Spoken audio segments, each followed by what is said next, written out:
Any more questions from the floor? Marley? President in 2028. I will run if the United Opposition chooses me.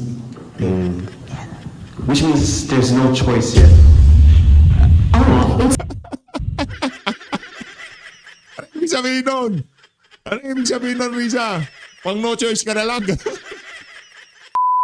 Naku, mamaya na ho natin pag-usapan yung kay Prof. Malutikia na yan. Unahin na ho muna natin itong kay Risa Hontiveros. Pero bago ho yan, isang like at isang subscribe. Masaya na ho tayo dyan at sa mga gusto sumali sa ating community. Yung join button, nandyan lang ho sa baba. Hayun na nga, bukas daw na tumakbo sa 2028 itong si Risa Hontiveros para kalabanin itong si BP Sara. Teka. Hindi pa naman nagdideklara si BP Sara eh. Anak ng tokwa. Hindi pa nga siya nagdidesisyon. Atat na kayo nakalabanin siya. Ang tanong dito, kung kakalabanin nyo ba siya, iboboto kayo ng ating mga kababayan.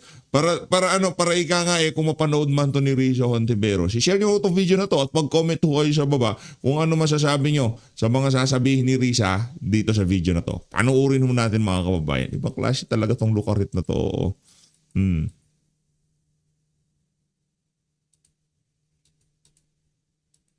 Eto, pakinggan natin. Game! Despite the many controversies of the Dutertes, the confidential funds, the impeachment, the Hague detention, do you believe you can slay her? Makaslay naman to. Makaslay naman yung nagtanong. Ibang klase naman yan. In a manner of speaking. of course in a manner only. I believe the opposition can slay even her candidature. And that's why I'm open or willing. The opposition is working hard on uniting because it's only if we unite that we will have a fighting chance. But if we unite and if we campaign smarter, if we reach out, accompany, listen to, hear, act on what Filipino citizens and voters are saying and will be saying for the next 2.5 years, we can slay her.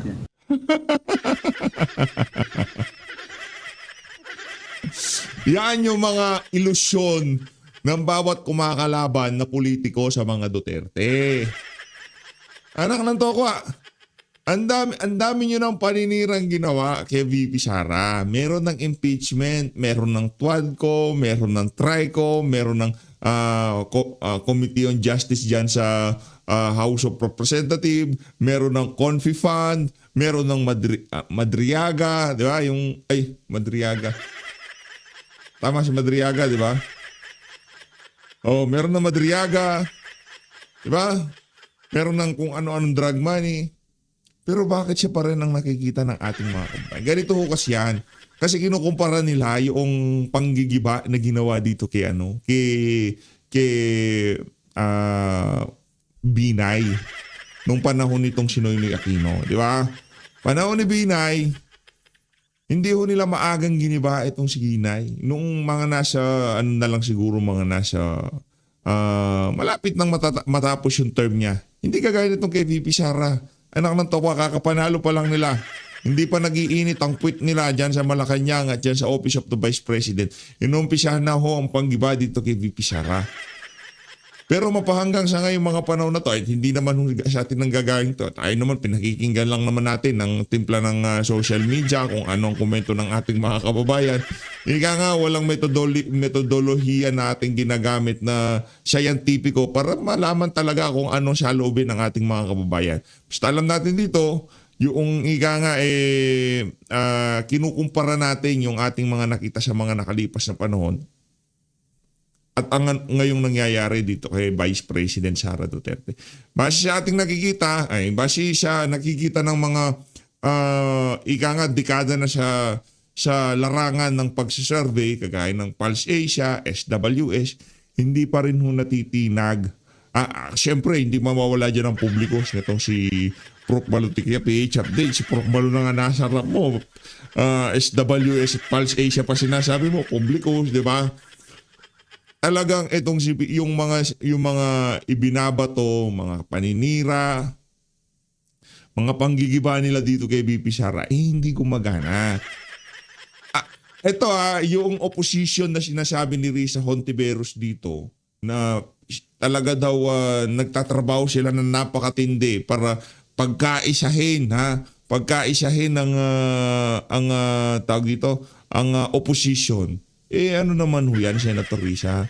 Actually, hindi nga lang opposition ang nagkakaisa ngayong mga panahon na to para siraan, para hindi makatakbo sa 2028 itong si VP Sara. Hindi lang mga nasa opposition, maging ng mga nasa administrasyon. Kayong lahat partida nagsasama-sama para labanan ang iisang kandidato na hindi pa naman nagdideklara. Tingnan nyo ho yung mga lokaret na talagang atat na maging presidente. Kaya nga ito nga sinasabi ho natin dito mga kababayan, pasalamat si Marcos Jr. Magpasalamat si Marcos Jr. Yaang mukha na yan ni Risa Hontiveros, yan ho ang mga sasagupa diyan sa mga taga-Malacanang, diyan sa mga taga-ombudsman, diyan sa mga nasa Justice Department, di ba? Yang mga mukha na yan nakagaya ni Risa Hontiveros ang pumipigil lamang sa mga dilawan, sa mga pinklawan para banatan itong mga nasa Malacanang. Si VP Sara. Kung meron mang gawin ang Malacanang para hindi mapunta sa kanila ang kawalang yan itong mga pinklawan at dilawan nito. Dapat pagtanggol nila si VP Sara, huwag nilang pahintulutan na matanggal si VP Sara. Pagka natanggal si VP Sara, anak ng toko, maghahalo ang balat sa tinalupan. Pero sa tingin natin dito sa 2026, ito na yung perfect time. Para magbalagbagan itong mga to . Ika nga tanggalin na natin sa equation si Sara Duterte. Tayo na magmanatan, di ba? Huwag na natin bigyan ng matinong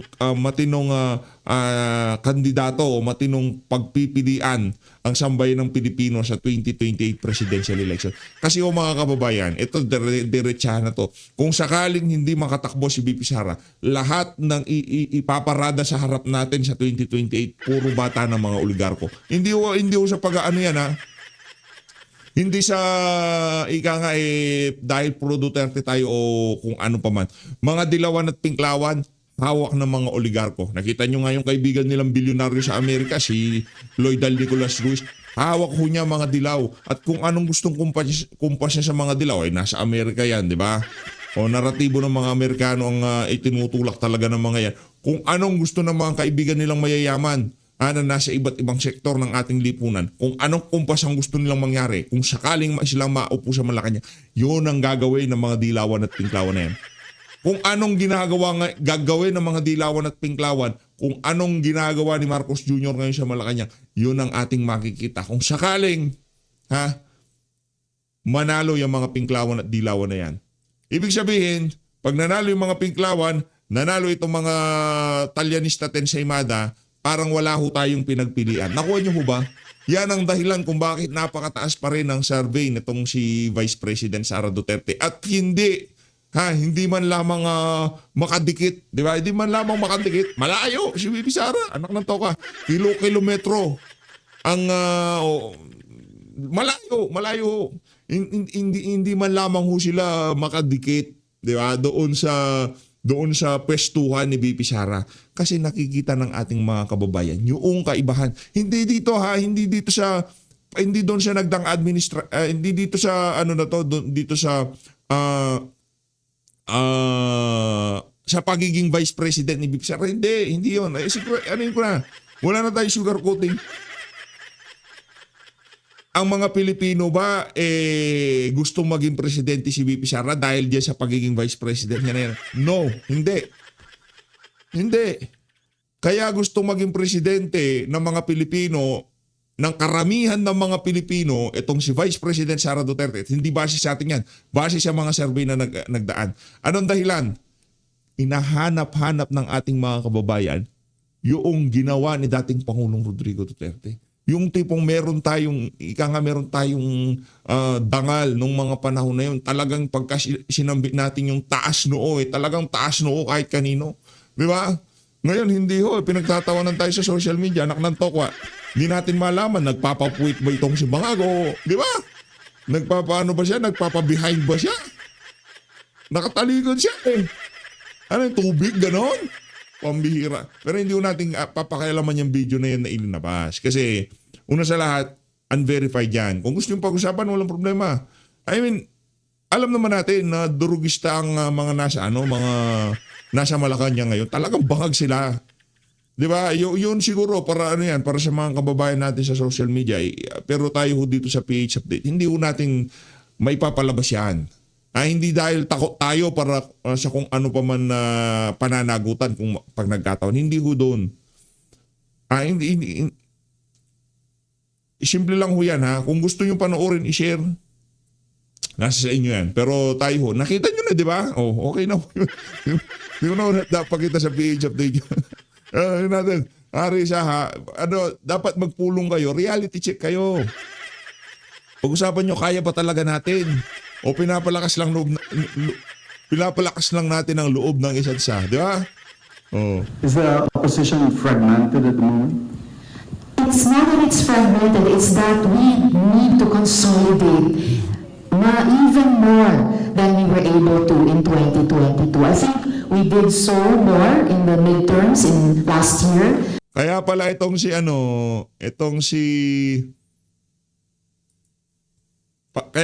si Kiko Matching, binisita niya ang kanyang katandem tapos nag-TikTok pa sila, di ba?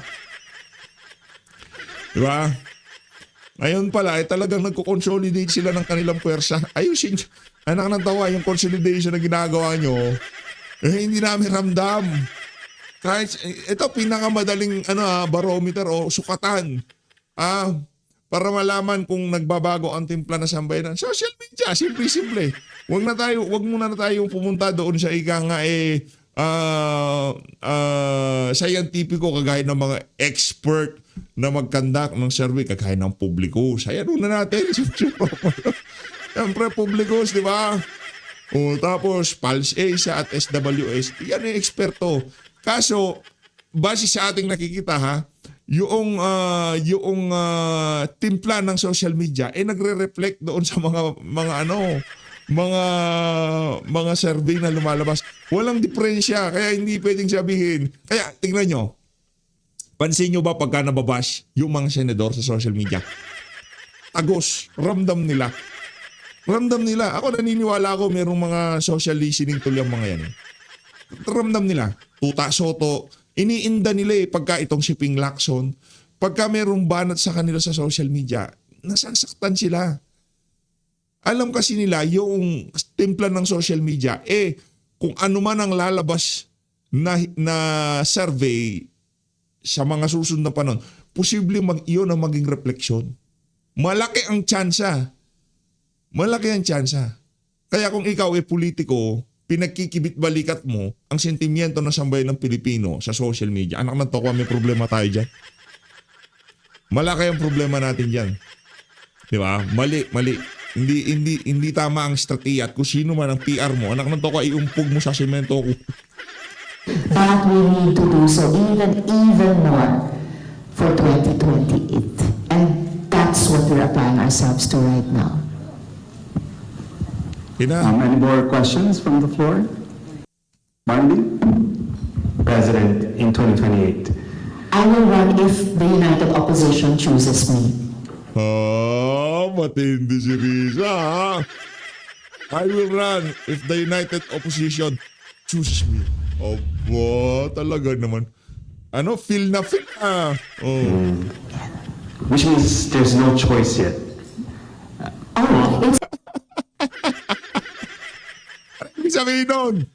Ano ibig sabihin nun, Risa?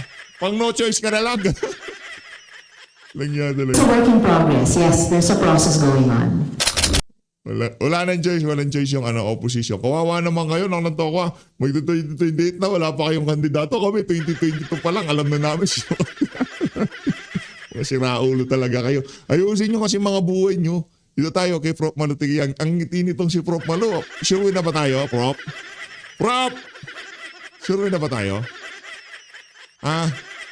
Hindi sumasagot tong si Prof. Pasagutin natin, Prof. Let's start first with Senator Amy Marcos being replaced as the head of the Committee on Senate Foreign Relations. According to Senate President Tito Soto, this position is reserved for a member of the majority bloc, and Senator Amy now is part of the minority bloc. What is the rationale for this rule in Senate? Well, Karen, there is no hard and fast rule as in part of the rules of the Senate. It's usually by tradition. If you recall, in the 16th Congress, when JPE was minority, he was offered 5 chairmanship. That was 2013. And Senator Amy Marcos was chair of Foreign Relations plus 2 others, Electoral Reform and Co-ops. So now, apparently, all these 3 were removed from her. I don't know if what the Senate President is doing is really marking the line between majority and minority. But you will have to take into consideration that there are 44 standing committees in the Senate. Are there enough members of majority to head these committees? There are 9, so that's 15 with the majority. And if you have 44 standing committees, you really need everyone to be at least appointed a chair.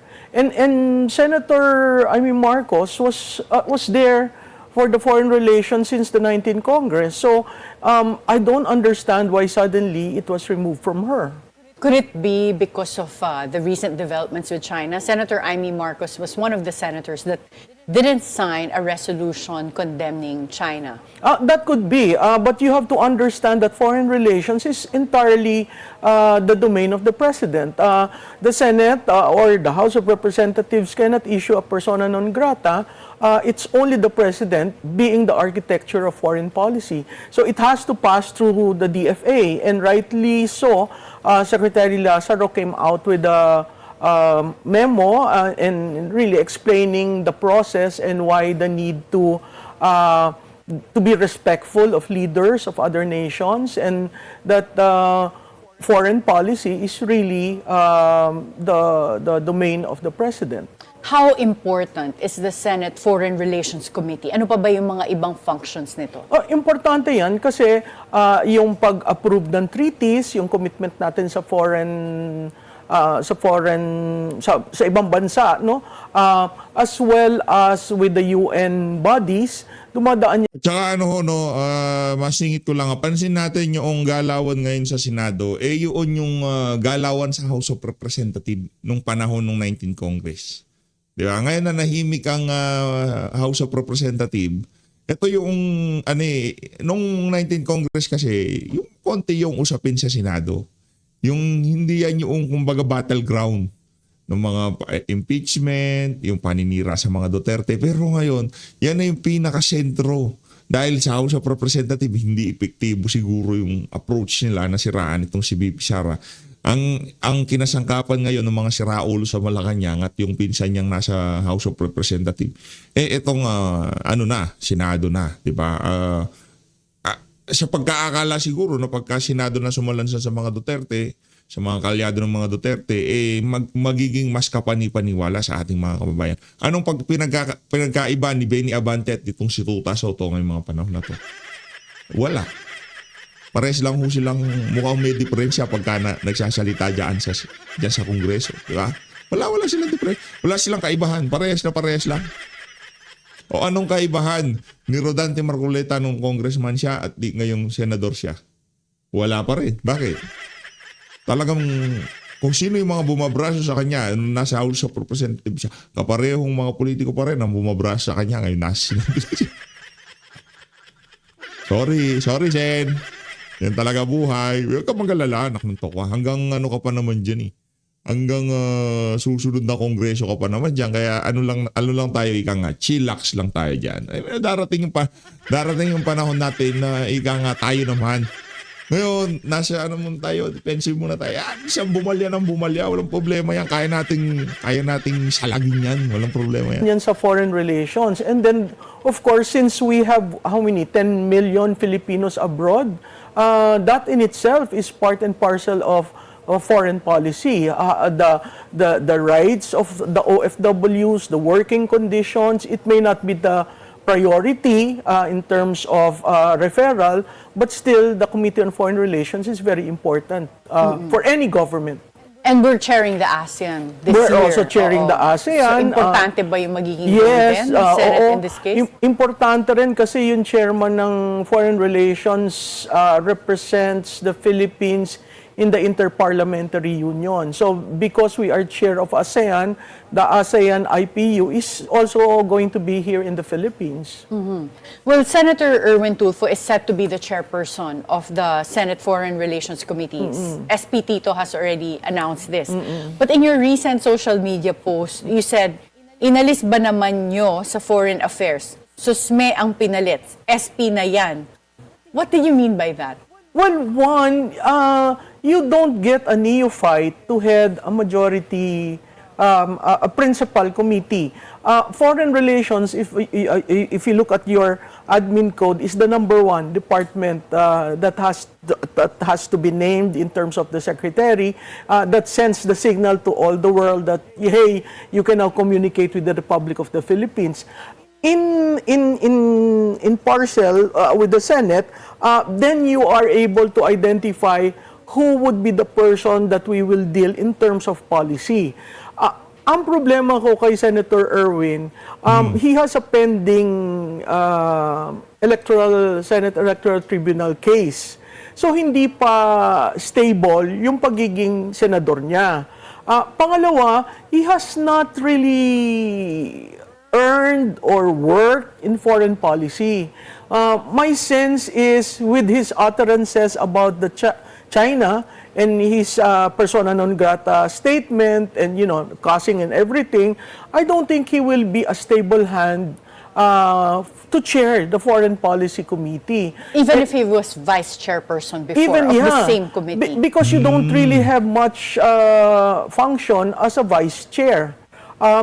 So makikita natin kahit si Senator Marcos, talagang hinihimay-himay niya, siya ang nagde-defend ng approval ng treaties, kahit nga dun sa Roman Statute, siya rin yung nag-umpisa na pagsasaliksik doon. Ang sense ko, naging personal yung pagtrato kay Senator Marcos. Alsin ka ba naman ng 3 committees at walang ino-offer sa'yo? So, parang diyan ka lang. So, my sense was, it was directed really to Senator Marcos. And when I said, the SP na yan, really, women leaders, women senators should aim for the Senate presidency kasi wala pa in the history of the Philippines. So ang sinasabi mo dito, yung kasi sinabi mo, susme ang pinalit. So that's referring to Senator Erwin Tulfo because you're saying that he's a neophyte to hold such an important committee. Pero yung sinabi mong SP na yan, it's not, akala ko patama siya kay Tito Sen. Hindi. You mean mag-SP na pala si Senator Marcos. But how will that be possible considering nasa minority siya? You have 9, the minority is 9. So they're just looking for 4 to 5. So madali yun kasi merong mga, you know, the kapatid politics in the Senate. And if you really want maverick in the Senate, yung hindi sumusunod, yung nagcha-chart, kasi yun ang Senado natin eh. And that's the reason why bicameral is very important in our legislative. Kasi yung House of Representatives, really, that's the majority, that's the strength of the executive. So sumusunod sa Presidente is what you're saying sa House of Representatives. That's right. Yung Senado, you have 24 republics there. So independent. Independent. Yung iba, mas nakakuha pa ng mas malaki sa Pangulo, yung previous na Pangulo. So, kailangan natin yun, kailangan natin ng Senado na medyo on a higher, hindi talagang totoong independent as the Constitution designed. Oo, at saka national ang scope, hindi very parochial. Yeah, that's the right word. Hindi very parochial ang interest. So do you see any potential changes in the Senate majority bloc before the 2028 elections? Yeah. Before Kaya the pa, oo. 2028, yeah. Because there'd be realignments. I mean, if by traditionally a presidential candidate should be announcing their intent to run by December 2026. Wow, that's so soon. That's soon, That's this year. Oh, you so need less than a 18 year months na to lang. prepare. Yeah. And with all these names being tossed around, some are claiming I'm ready, some are claiming it is a Seryoso yan. developing thing for me. So I think people Seryoso. or candidates are already feeling the pulse of the people, floating their names, looking at tandems. Essentially, because you have a very strong vice president, strong in the sense that she corners 30%. Strong when it comes to garnering votes. Yes, and the base is strong. But that's You mean 30%. Mindanao and part Yeah, of and Visayas. Visayas, no? That's 30%. Will you win?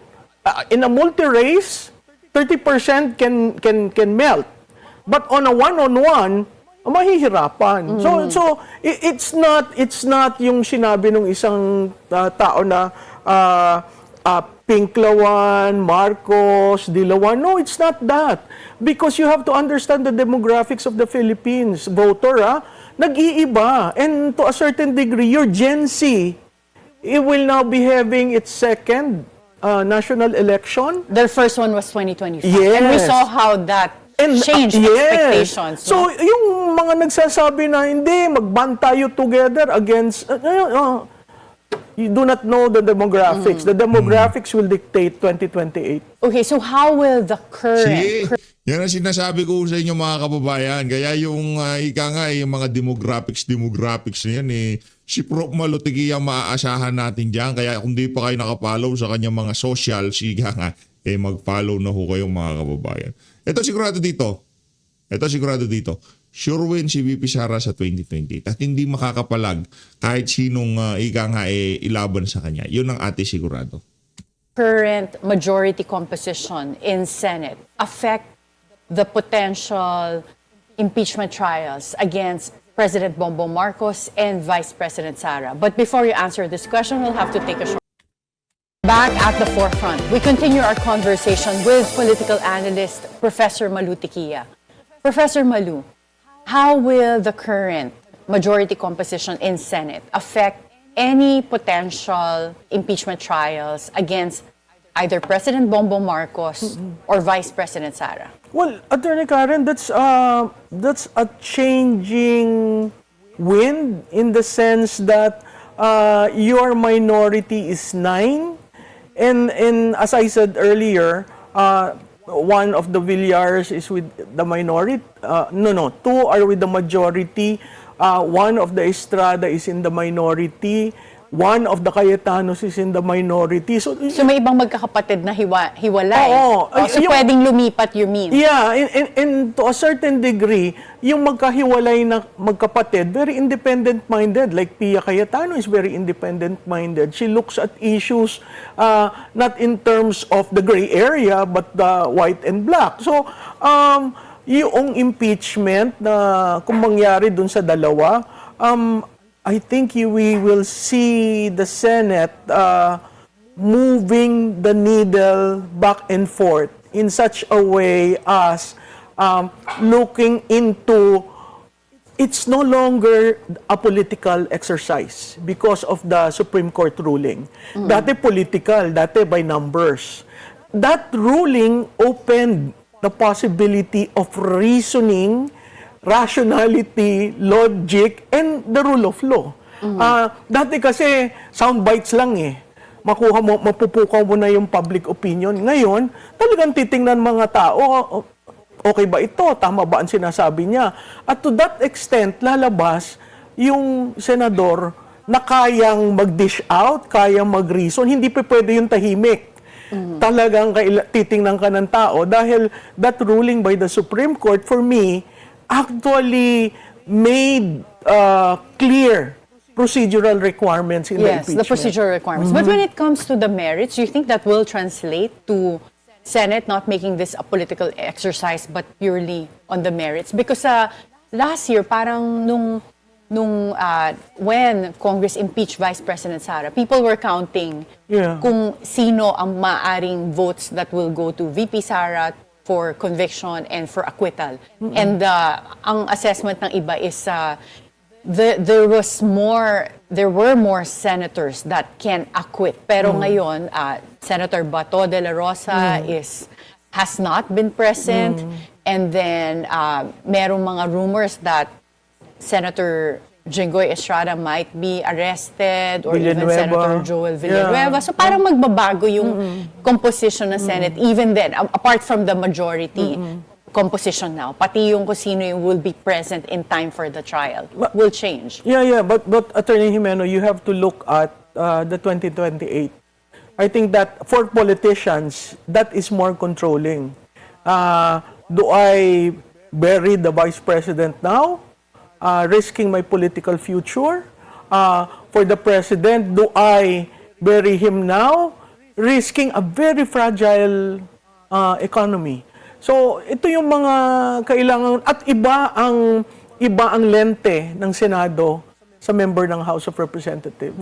Iba rin kasi yung dynamics when it That's comes to right. the election. So, let's go to the flood control probe. Last year, President Bongbong Marcos announced na may mga magpapasko sa kulungan. But at the time, December, ang mga nagpasko lang sa kulungan is Sara Diskaya and some of the low-level DPWH officials. And Ombudsman Remulla also said na may mga big fish na makukulong. But now it's already February. Nung January, ang naaresto pa lang is a former senator, si Senator Bong Revilla. So wala pa talagang incumbent na senador or congressman na nakukulong. So what happened there? Is it part of just raising public expectations, or was that political strategy to give us that expectation pero wala pang nami-meet na kahit February na? Attorney Jimeno, I will go with your second point. I think it was a political play that allowed the administration some leeway in order to determine how grave the problem was and to also protect the president in the process. Makikita natin tatlo lamang ang nasampahan ng kaso. That is Senator Bong Revilla in relation to the Pandi, Bulacan mess, which is like 92.8 million.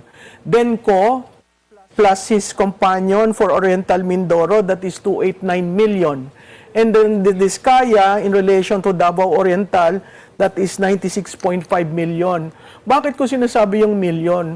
Kasi ang nawawala, 1.5 trillion. Hindi ba nakakalungkot na simula ng July nang binigkis ng Pangulo yung mahiya naman kayo, it has been 195 days. At yung promiso na hindi magpapasko sa kulungan, hindi natuloy. At ang sinabi na bigyan nyo kami ng enough time para foolproof yung kaso. Ang problema ko, bakit si Kiko Barsaga na suspend samantalang ang daming contractors na sinabi doon sa listahan na involved? Wala naman nangyari sa kanila. So, ang akin, it's really political move of the president to probably grapple being anti-corruption. But that is it. Because when you look at things, walang nakulong. Yeah, is that effective? No, because it eroded his trust. Kasi ang taong bayan sabi, oy, may champion na tayo, anti-corruption. Tapos naghihintay habang pinapakita ng iba, ito yung total na amount na nawala, ito yung, what do you call this, allocables, I mean, all these terms, no? Pero ang taong bayan, nagtatanong, nasan yung pera namin? Kahit nga yung binalik na sasakyan o binalik na pondo, tinatanong, nasan na yun? Bakit hindi ilinagay? Saan ginamit? So, ang daming hanging na hindi maintindihan ng taong bayan, anong nangyari sa pangako? Well, do you think that the Senate is a credible forum? Kasi ang ICI hindi talaga nag-televise. At yung na-televise naman, parang iisa lang, kailangan pa ng consent ng That's congressman true. that appeared. So, is the Senate a more credible forum to investigate? Kasi meron namang nagsasabi na yung, for example, this minority report of Senator Amy Marcos and Marcoleta said that kulang daw yung follow-up questions doon sa Romualdez link to this Forbes property na minention na dun sa last Blue Ribbon hearing. And meron namang mga political analysts din na nagsabi na yung last hearing was anticlimactic kasi nandun na si Yusek Trijiv Olivar Hindi pa tinanong, and si Maynard Wu at wala daw tinanong ang Senate. So, how do you assess the credibility of the Blue Ribbon hearings? Alam mo, malaki ang belief ko kay Senator Ping Lacson, pero nung siya'y naging chairman ng Blue Ribbon, parati niyang sinasabi, I will follow where the evidence would lead me. Perfect example, nandun na sila, ba't hindi natanong? Tapos, bakit hindi tinatawag si DBM? Hindi ba yung sinabi ko dati, sa tingin ko dito sa show mo rin, yung paper trail, money trail, DBM lahat yan eh. Bakit hindi tinatawag si Secretary Pangandaman? Bakit biglang umalis? Wala na tayo narinig. Si ES, bakit umalis? hindi na patawag diba? din si ES. Si DPWH bumalik na, pero hindi rin tinatanong. So ang akin, may sacred cows bang pinoprotektahan si Senator Nako. Ping Lacson? Kasi May sacred hindi siya cows dati ba? ganyan. Na hindi ko maintindihan bakit umiiba yung landas ng pagtatanong niya at kuminsan siya pa ang sumasagot dun mismo sa tinanungan niya. So, nakakalungkot dahil supposedly ang Senado credible eh. Dun sa ICI kasi, ang problema natin dyan, iisa na lang ang member. Hindi natin alam kung tapos na ba, may report na ba kayo? Oo, nag-submit kayo ng mga recommendation for cases, pero kahit yung as you put it, yung testimony ni Speaker Martin was not made public. That of Congressman Marcos was also not made public. If you really want to ferret the truth, and these two people are very, very important in the scheme of the flood control program. Okay, so mag-aantay pa tayo. Tingin mo ang mga Pilipino magpo-protest pa this coming year or pagod na? Sa tingin ko magpo-protest. At sa tingin ko lalong dadaos-os ang trust rating ng Pangulo hanggat hindi yan nabibigyan ng tamang atensyon at talagang ma-filean mo yung nararapat. And then finally, ito namang potential changes in the cabinet. Kasi may mga nachichismis na papalitan na naman. But last year, President Bongbong Marcos announced a massive reset. Pero nung pagkatapos i-announce yan, di nag-submit ng mga resignations yung mga cabinet members, even pati sa GOCCs pinasubmit. The only major change back then was DENR Secretary Tony Loizaga. Pero wala na tayong nakitang major changes. But there are rumors that now, around 9 cabinet officials will be replaced, including tourism and Department of Health, and even Palace Press Officer Claire Castro said that the DNR Secretary Rafael Lotillas' appointment is still under review, with reports alleging he may soon exit his post. But even then, sinabi na naman din ng Malacanang na there will no longer be a cabinet revamp. So, what's going on here? May naririnig ka ba magiging changes again in the cabinet?